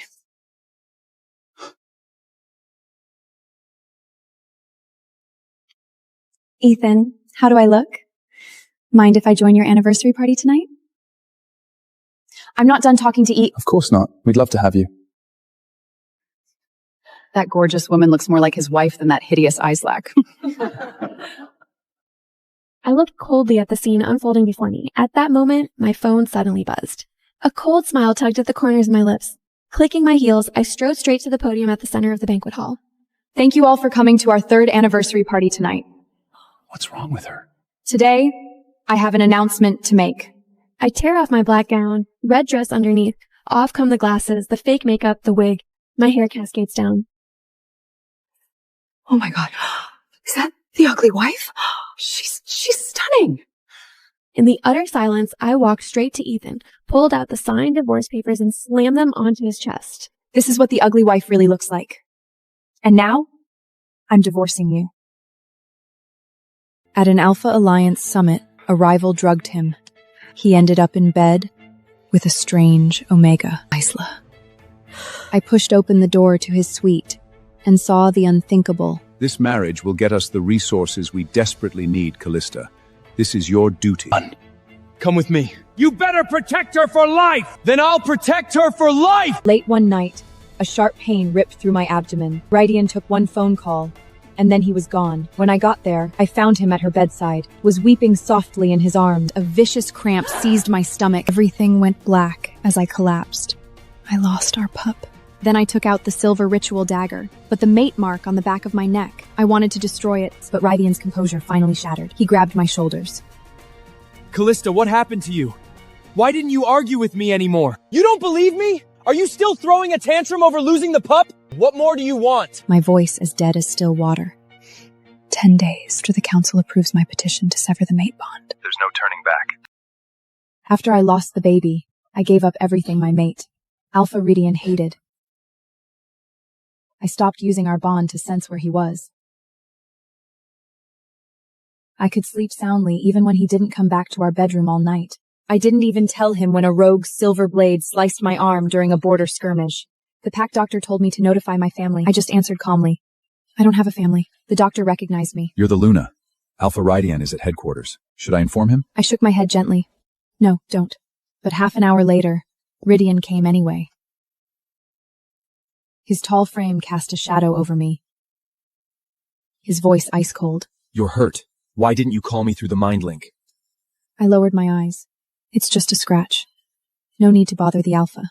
A low growl rumbled in his chest. The air crackled with his fury. He was about to speak when a guard whispered outside the door. The Alpha cares so much for Isla. She just pricked her finger on a rose thorn, and he gave her the pack's most precious moonlight herb. I saw his jaw clench. His gray-blue eyes shot to me, searching for the jealous rage I always used to show. I gave him nothing. I just leaned back against the cheap hospital pillows and closed my eyes. But Rydian's composure finally shattered. He grabbed my shoulders. Callista, what happened to you? Why didn't you argue with me anymore? I looked up and met urgency in his eyes. Then I quietly looked away, my gaze drifting to the window. He had no idea that in just 10 days, I would be gone from his life forever. If you need to patrol the territory, I'll walk back myself. The silence in the Alpha's truck was suffocating. He finally broke it, his voice low. Don't listen to them. I was just doing my duty as Alpha. Isla is an Omega of our pack.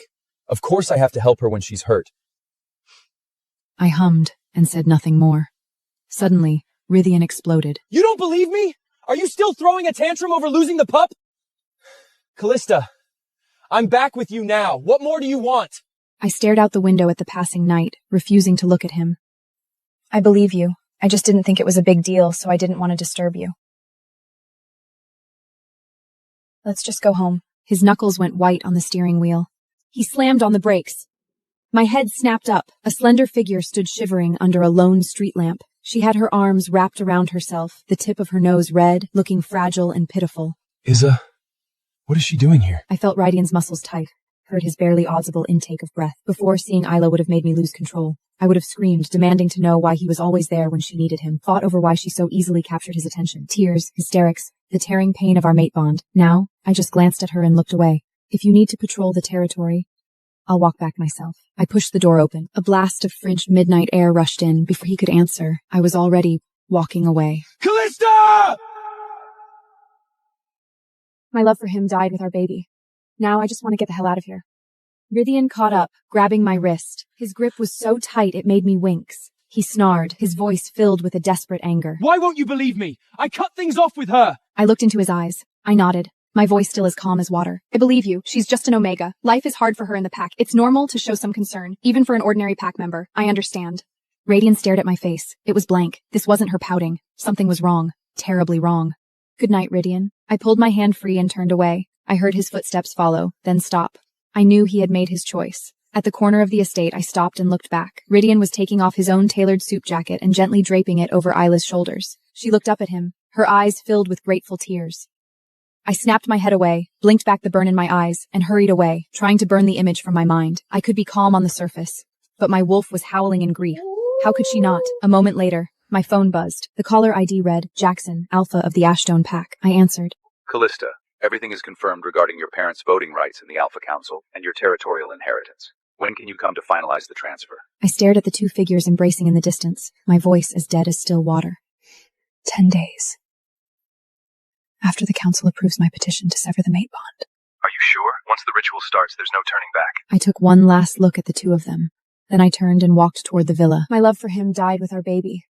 Now I just want to get the hell out of here. Rydian! If you take her, you better protect her for life! Villa door closed softly behind me. In the living room, the massive oil painting still hung in the center of the wall. In it, we were holding each other tightly. Rydian was nuzzling my forehead, his eyes full of devotion. That was when we were most in love. I was 18. My pack's elders shoved me in front of some old alpha who stank of stale whiskey. An elder said, his voice cold. This marriage will get us the resources we desperately need, Callista. This is your duty. The old alpha reached out a rough hand to touch my face. I recoiled. I refuse. The elder smirks. You don't have a choice. For the daughter of a minor pack, marrying an alpha is a blessing. At the engagement party, I was trapped in a restrictive white dress. Everyone was celebrating. Except me. A voice whispered in my ear. It was Rydian. Run. He grabbed my hand, his eyes burning with a young alpha's fury. Come with me.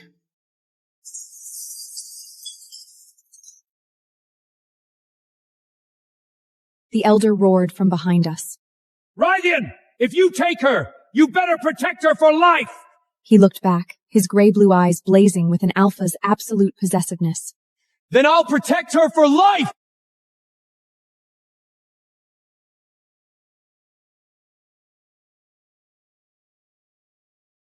I pushed open the door to his suite and saw the unthinkable. We ran from the party. We ran from the family that treated me like a commodity. He used all the prize money he'd ever won to rent the cheapest apartment in the city, a tiny room, not even 100 square feet, where the hot water was rationed. He joined the pack security force, taking the most dangerous jobs, coming home late at night covered in blood. All to earn enough merit to let me stay by his side, officially. At our lowest, we couldn't scrape together $20. On New Year's Eve, we split a cheap pizza. Rydian whispered, holding me. When I become alpha, I'm going to give you the world. Back then, he only had eyes for me. And he did it. He became the alpha, leader of the pack. And my skill with numbers grew our pack's treasury into an empire. We moved into the alpha's estate. I was carrying our first pup. But that's when everything shattered. At an Alpha Alliance summit, a rival drugged him. He ended up in bed with a strange Omega, Isla. I pushed open the door to his suite and saw the unthinkable. Callista! He was trembling. When Rydian sobered up, he fell to his knees in front of me. He gripped my hands, insisting he'd been set up. He swore he loved me. He loved our unborn pup. He pressed his forehead to the back of my hand, his voice a raw whisper. Callista, please. Just one more chance. I swear, I'll never see her again. I'll fix this. I'll fix everything. I felt the raw regret pulsing through our mate bond, so I chose to believe him. We had a pup on the way. But just when I was at my most vulnerable, Ela clawed her way back into our lives through an act of self-harm. Late one night, a sharp pain ripped through my abdomen. Rydian took one phone call, and then he was gone. A knot of dread tightened in my gut. I reached out through our bond, searching for him, and found him at a private clinic on the edge of town. When I got there, I found him at her bedside. Ela, her wrists wrapped in thick gauze, was weeping softly in his arms. Ryan, I'm sorry. I didn't mean to bother you, but I was all alone. I was so scared. I couldn't stop myself. And my alpha, my mate, whispered back. Don't be afraid. I'm here. In that instant, a vicious cramp seized my stomach, and my vision swam with black spots. I gripped the doorframe for support, my eyes locked on him in disbelief. My voice trembled. Rydian, What about your promise? The color drained from his face when he saw me. He started towards me, but Isla clutched his shirt, refusing to let go. Everything went black as I collapsed. Blood bloomed across my dress. Lost our pup.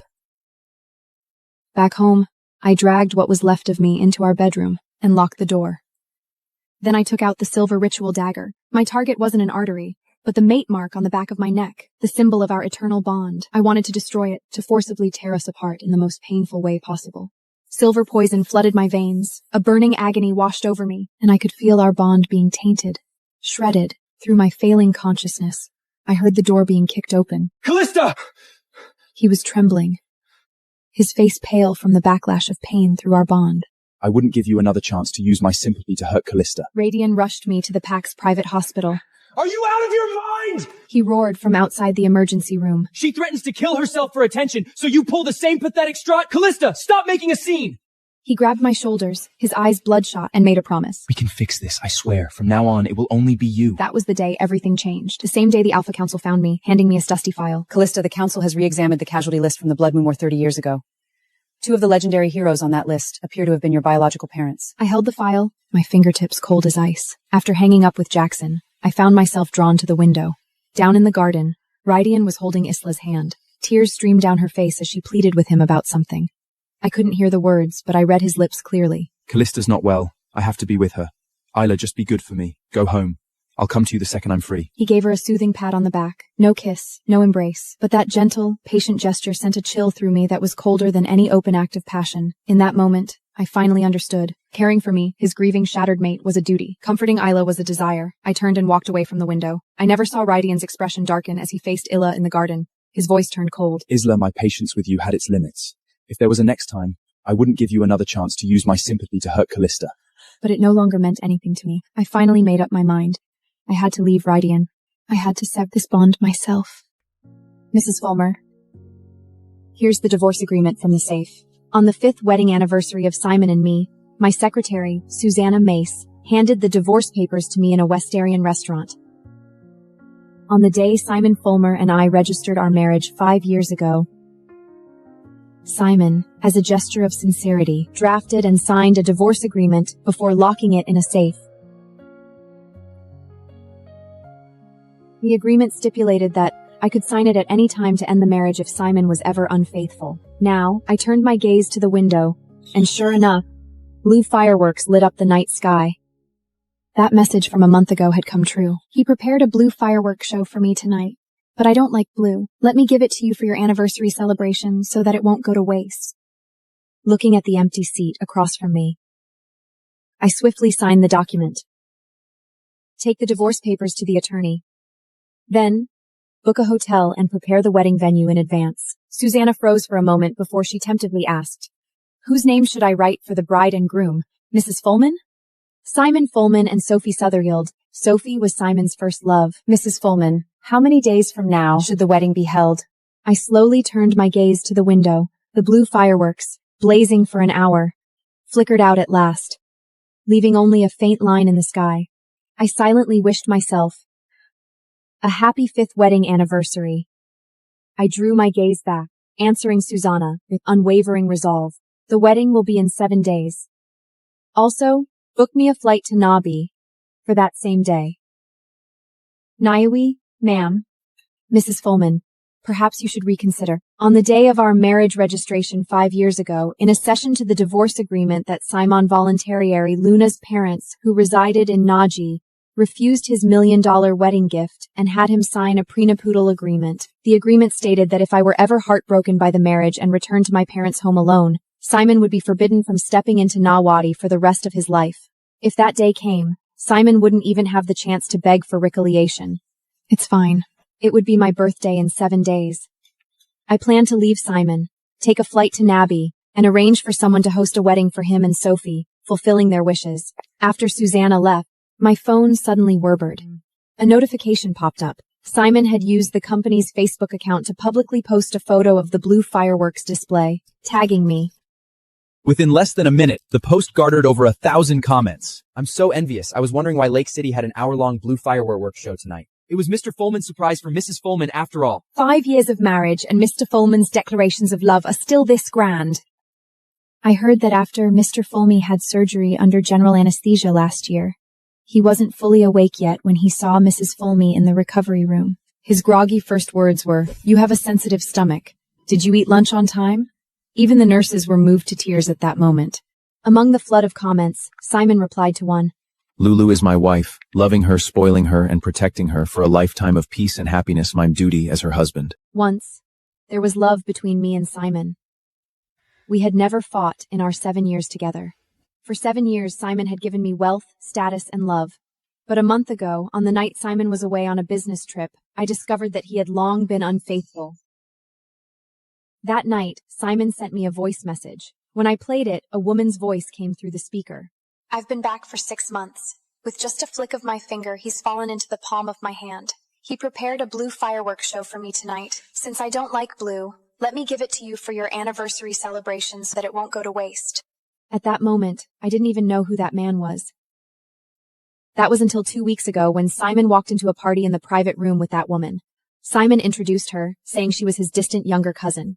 Sophie's delicate face lit up with a bright smile as she greeted me. "Hi, I've been back for over 6 months. I'm finally meeting you, cousin-in-law." The woman's charming and all too familiar voice left Luna in a daze. Later, Luna left early as she couldn't stay. When Simon came home drunk in the middle of the night, I received a message from an unknown sender. It was way too thrilling on the rooftop tonight. I couldn't hold back and left scratch marks all over Mr. X. I've got to say, Mr. X is still as wild as ever. He's like a stallion in heat. I looked down at the passed-out Simon on the bed. His shirt was unbuttoned at the top, and his chest was covered in scratch marks. Just then, I received a call from Simon. Lulu, I'm busy preparing a surprise for you, so I might have to miss our candlelit dinner. You can enjoy the fireworks on your own. 2 minutes after he ended the call, I received a photo from him on WhatsApp. I clicked on the photo and saw Simon having a candlelit dinner with Sophie.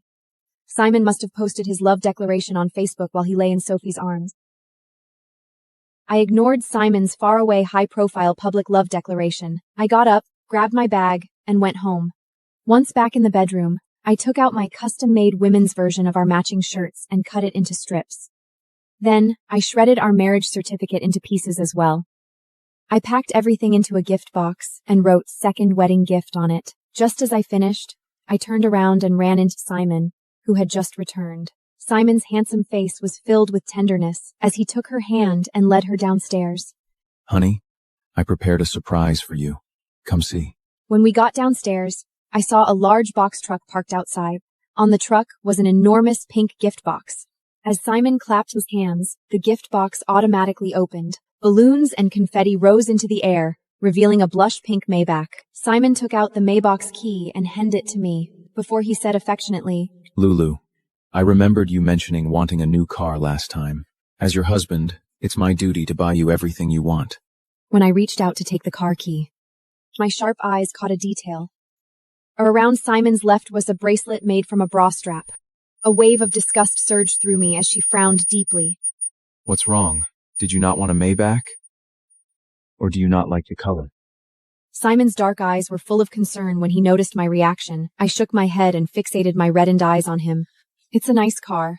What she didn't want wasn't the Maybach, it was Simon. When they returned to the bedroom, Simon's sharp eyes noticed a gift box on the vanity. Just as he was about to take a closer look, I stepped in, covering the writing on the box. Lulu, is this a surprise you got me? Yes, but you can't see it yet.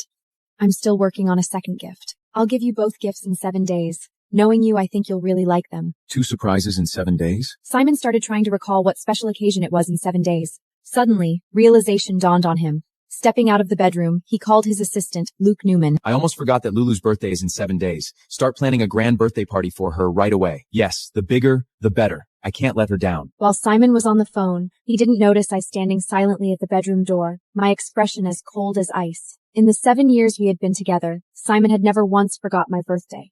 This year, with Sophie back in town, he had completely erased my birthday fate from his mind. Fine by me. I was curious to see how he'd react if the birthday girl didn't show up to the extravagant birthday party he was preparing. I took out my phone and sent a message to Susanna. Find out where Simon's hosting my birthday party. Book the wedding venue on the floor above it. I turned to head to the bathroom. When Simon, just about to re-enter the bedroom, received another call from Luke. By the way, Mr. Fulmer, please don't forget that you're supposed to take Mrs. Fulman to the cake shop near her college today. If she doesn't get hit her cake, she'll probably be upset tonight. Ah, right, I almost forgot. Order a cake Lulu likes in advance. I'll take her there myself. I heard every word loud and clear. 2 years into our relationship, we got married. And every year on our wedding anniversary, Simon would go there with me for cake. In the past, Simon would always prepare ahead of time, but now he needed Luke's reminder to remember the occasion. A sleek black Bentley pulled up outside the quaint, small cake shop, instantly drawing attention. When a small-time influencer doing a live trom spotted us, she excitedly held up her phone and approached us. Oh my gosh, it's the husband of the year, Mr. Fulmer! Everyone in the live stream, look, a couple I am so hard is so perfect together. There's a rumor that Mr. Fulmer brings Mrs. Fulman here every year on their wedding anniversary. It's true after all. After stepping out of the car, Simon held my hand as they walked towards the shop. He keenly noticed my right shoelace had come undone. Amidst the stares of onlookers, Simon stopped in his tracks and respectfully bent down to tie my shoelace. This act made the surrounding female college send a police, and one bold young woman stepped forward to offer her blessings. An ultra-rich CEO bending down to his wife's shear? I wouldn't even dare dream of such a thing. I wish you both a lifetime of happiness. I stared blankly at the man crouching before her, my expression devoid of warmth. I looked up and responded with a polite yet distant smile. Simon held my hand as we entered the cake shop and headed straight to our usual spot by the window. He turned to the shopkeeper behind the counter and asked, Is the cake ready? The filling should be mango flavored, and the cream should be strawberry flavored. Lulu loves that combination. And make sure it says, Happy 5th wedding anniversary on top. Here's your freshly made cake. As the shopkeeper brought the cake over, her kind face glowed with a warm smile. 5 years in, and you are still as devoted to Miss Baxter as ever, Mr. Fulman. When are you planning to have a baby? Simon couldn't hold back his smile as he gazed lovingly at me. We'll go with the flow. Hopefully we'll have one by the end of the year. Boy or girl, it doesn't matter. I'll love the child as long as Lulu's the mother. I lowered her gaze to the cake before her, remaining silent for a few seconds. Ever considerate, Simon began slicing the cake when a man entered the shop. Excuse me, I think your car was just scratched outside. You might want to have a look. The man informed Simon that another vehicle had scratched his car and told him to check. Simon frowned, his expression darkening. I'll go check it out. Lulu, go ahead and dig in. I'll take care of it quickly and come right back. And order ourselves a drink, but nothing cold. You're due for your period in 2 days. His thoughtful words once again drew envious murmurs from the other customers in the shop. Oh my goodness, he even remembers when her period is. Mr. Fulman really is the perfect man. He's flawless. I can't even imagine how happy I'd be if I were Mrs. Baxter. The shopkeeper glanced at the quiet me and smiled warmly. Mrs. Baxter, you're truly blessed. It's so rare for a woman to meet a loving and devoted man in her lifetime. I forced a bitter smile. Indeed, it's rare. Not wanting to continue the conversation, I turned to look out Trongwood. Meanwhile, Simon followed the man out of the shop. The man leaned in close and whispered something to Simon, in which Simon nodded and strode toward a pink G-Class parked beside the Bentley. That pink G-Class looked oddly familiar to me. At the last gathering, Sophie had driven up in a pink G-Class, making a grand entrance. The license plate on that car was the same as the one I was seeing now. The pink G-Class was said to be a welcome-back gift from Simon, costing nearly $3 million. It was almost the same price as the blush pink Maybach he gifted me today. Simon truly was a master at keeping things balanced. He ensured his ex, also his first love, and his current partner, who was his wife, got equal attention. I couldn't see what was happening inside the car. As I looked away, she received a call from a number I didn't know. I answered after hesitating for a moment. A familiar voice came through the receiver. You've gotten smarter, haven't you, Sophie, baby? You even sent someone to get me. You got my location from my assistant, huh? I told you I'd come to you once she was asleep. But I'm upset. Just imagining you spending your anniversary with her, and what you two will do later, makes me sick. Be good. I've already given you every single drop in me. I won't touch her tonight. Besides, didn't we do it 3 rounds 2 hours ago? Are you still not satisfied? But I want more. Send her home quickly and come to me. You little mix. Follow me in your car later. We'll do it in the car. You're such a bad boy. Soon, the sounds of sticky, intimate kissing came through the line. My hands trembled as the call ended abruptly. I stared at the cake in front of me, a wave of nausea and revulsion washing over me. Gripping the fork, I stabbed at the chocolate plate that read Happy 5th Anniversary, smashing it to pieces. Simon returned half an hour later. You look pale. Are you feeling unwell? I'll take you to a doctor right now. The urgency in his tone was palpable, but I turned my head away, refusing to look at that hypocritical face. I heard something disgusting. I don't feel like eating anymore. Simon's thick brows furrowed, his anxiety apparent. What did you hear?